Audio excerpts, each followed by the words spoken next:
The Electric Company. That was the nickname given to Joe DeLamielleure and his Buffalo Bills teammates when they dominated the scrimmage line in the 1973 NFL season. Joe made a habit of blowing holes open for notable Bills throughout his career, but his strength and size belied a heart of gold. You couldn't ask for a better friend or a more giving person. He's a guy that just, you know, his heart is actually it's bigger than his head. But no, he's got a huge heart and he just wants to give back to people, and he's just a happy-go-lucky guy, and he's a hard-working individual, and he just wants to do the best for whoever he can. Joe D., sports reporter's shorthand for the 13-letter last name he and his 9 siblings shared, was born in Centerline, Michigan in March of 1951.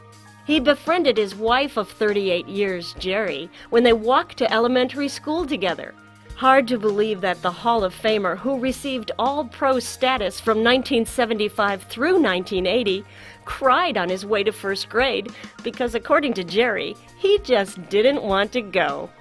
Ever the athlete, Joe D. enjoyed his high school years, and in college distinguished himself as a 3-time All-Big Ten and Sporting News All-American while at Michigan State. Joe's professional career nearly never got off the ground.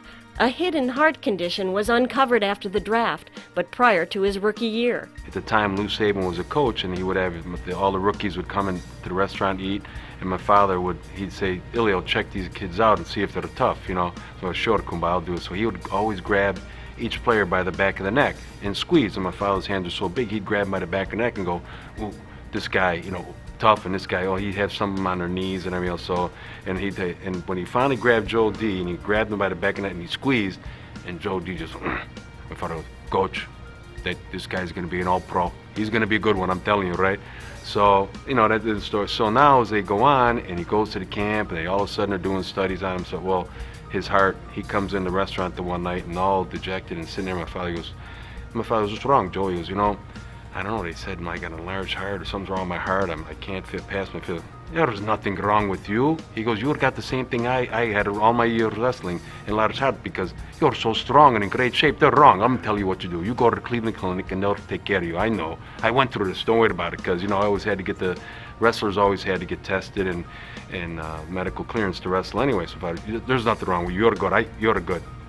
Sure enough, Joe goes to Cleveland Clinic, gets passed, and needless to say, his All-Pro career went on. Some say the work done on Joe's heart at the renowned medical center must have made it even bigger. He's a big man, he's an extremely strong man, and he's just a world-class individual. The present generation of fans are practically numb to the mega-million-dollar contracts being penned today. So much so that it's difficult to imagine pro football players from the 70s and 80s struggling to get by. For many of DeLamielleure's contemporaries, and even those who played in the 1960s, the lack of a decent pension has made their senior years far from golden. In the spirit of fair play, Joe D. has waged a fierce battle with the NFL Players Association over its treatment of retired pros. Decency and integrity are the hallmarks of Joe D.'s very existence. Selflessness colors every good deed he does, and humility paints his response to any recognition. In his 13 seasons as a pro football player, 4 of which were with the Cleveland Browns and the rest with the Buffalo Bills, Joe never missed a game. But even that grit was nearly overwhelmed by the circumstances surrounding what Joe called the biggest feat of my life. In 2009, Joe rejoined some of his Michigan State teammates, including L.J. Bowron, the director of U.S. Secret Service under former President Clinton, for a 2,000-mile bicycle ride to benefit an orphanage in Mexico. The ride was organized by one of DeLamielleure's MSU teammates, John Shinsky, who was orphaned himself at age 8. Through meeting Shinsky in college, DeLamielleure and his wife adopted 2 of their 6 children. 13 letters in his last name, 13 seasons as a pro football player, 13th lineman inducted into the Hall of Fame. Unlucky 13? We think not. In fact, as we honor this year's recipient of the Louis J. Billittier Community Service Award, we count ourselves lucky, very lucky, to live in a world with honorable men such as you, Joe DeLamielleure.